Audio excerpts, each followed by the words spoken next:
Dialog mengenai printing money memang banyak menimbulkan kontroversi, namun tetap harus kita perjuangkan. Yang seru adalah ada pejabat dan tim buzzer yang menganggap si Bosman ini menjebak pemerintah karena bisa seperti tahun 98 ketika dilakukan malah jadi hyperinflasi. Kita semua tahu bahwa menjadi pejabat di negara demokrasi harus siap ditantang dengan pemahaman yang lain, yang baru, yang mungkin lebih baik. Namun ketika ada yang mengatakan printing money, otaknya langsung ada kata inflasi dan mengatakan ini adalah menjebak pemerintah menjadi negara hiperinflasi. Siapapun yang bicara seperti itu berulang-ulang, pasti orang ini nggak pernah belajar ilmu ekonomi. Nggak segoblok itu ide printing money menghasilkan hyperinflasi kayak Venezuela. Naif benar sih ngomong begitu. Semua ada dalilnya, semua ada bukti yang telah dilakukan dan berjalan dengan baik. Kita ingetin ya, pada saat sebelum Perang Dunia Kedua, yang mana untuk membiayai Perang Dunia Kedua waktu itu, JMK, ekonom yang terkenal, saya nggak mau perpanjang nih kata-kata JMK, yang menjadi penghitung war cost atau cost accountingnya atas biaya perang, yang menjadi dasar Federal Reserve cetak uang, di mana dia sebelumnya juga mendapat pekerjaan yaitu menghitung Project Relief Amerika dari Great Depression. JMK menghitung pembangunan Amerika berbasis infrastruktur statis jalan bebas hambatan dari tahun 1933 ke tahun 1936. Dalam pemerintahan FDR, Franklin Roosevelt, dengan formasi criss-cross Amerika, ada 11 dari timur barat, ada 13 dari utara selatan dengan ribuan anak jalanan. Juga berbarengan infrastruktur dinamis juga diberikan dana untuk membangun industri permesinan yaitu kendaraan bermotor, membangun instalasi listrik, dan segala kebutuhan rumah tangga. Dana tersebut dari mana? Cetak uang berbasis proyek yang bernama New Deal. Program ini memiliki moto 3R. Relief, Recovery, dan Reform. Fokus program ini diadakan untuk mengatasi pengangguran dan kemiskinan, kemudian pemulihan ekonomi ke level wajar, serta mengatur ulang sistem ekonomi agar depresi tidak kembali terulang. Dua peristiwa tadi,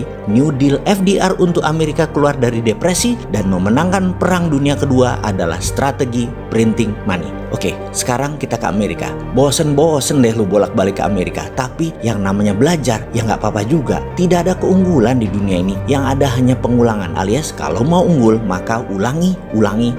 Semua sahabat tahu saya mendukung Bernie Sanders yang ternyata digusur oleh oligarki Partai Demokrat yang pemikirannya tua. Bernie digeser untuk memuluskan Joe Biden. Padahal Joe Biden pendosa yang gampang nanti dikalahkan Trump. Namun namanya juga oligarki kekuasaan. Kalau Bernie menang, kita semua tahu Bernie punya Green New Deal, di mana asisten kampanyenya ahli keuangan Stephanie Kelton jadi JMK-nya FDR New Deal versi sekarang. Bernie kalau jadi presiden Amerika, maka dia akan punya musuh bukan China, bukan dunia Islam, bukan Timur Tengah, tapi dia memutuskan musuh utamanya adalah masalah lingkungan hidup. Dia anti fossil oil, dia anti nuklir uranium, dia anti batu bara dan sangat mendukung perbaikan alam. Dia mendukung baterai dan energi terbarukan. Dia akan perang dan akan printing money per tahun 3.000 billion atau 3 triliun dolar untuk perang memperbaiki lingkungan hidup. Ini seru kalau Bernie menang, tapi dunia farmasinya Partai Demokrat, dunia militeri kompleknya Republikan bubrah.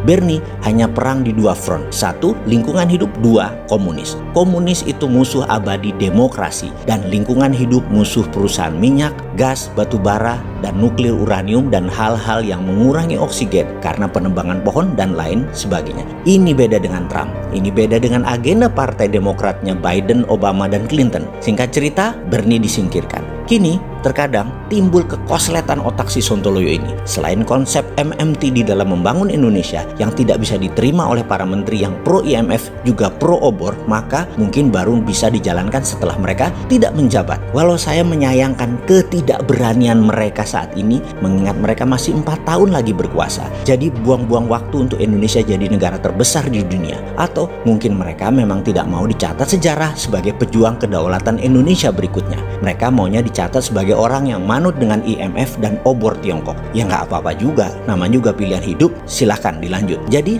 ada baiknya kita ambil itu program Green New Deal ala Indonesia. Kita akan printing money untuk membangun ala New Deal Amerika di tahun 33 dan 36 seperti Tiongkok tahun 1989 sampai 2009, ditambah kita adopsi Green New Deal Stephanie Kelton konsepnya. MMT adalah SWF Printing Money, Tina, dan Tiara. Sekarang kita tambah Green MMT. Kita perang dengan perusak alam. Kita akan pimpin dunia untuk lingkungan hidup atau pro-life strategi. Ini pasti ditentang globalis cabal yang anti-life, tidak pro-life. Cabalis mendukung nuklir uranium, fosil oil, batu bara, dan merusak lingkungan lainnya termasuk perang bedil-bedilan. Mereka dukung itu. Indonesia harus ambil kendali. Saya ragu yang sekarang punya biji, tapi biarlah mereka mengerjakan apa yang mereka tahu dan apa yang mereka mau. Kita kerjakan apa yang bisa kita kerjakan untuk membuktikan konsep kita ini berjalan dengan baik. Jadi kembali ke Printing Money. Masih bilang inflasi, tak tutup endasmu.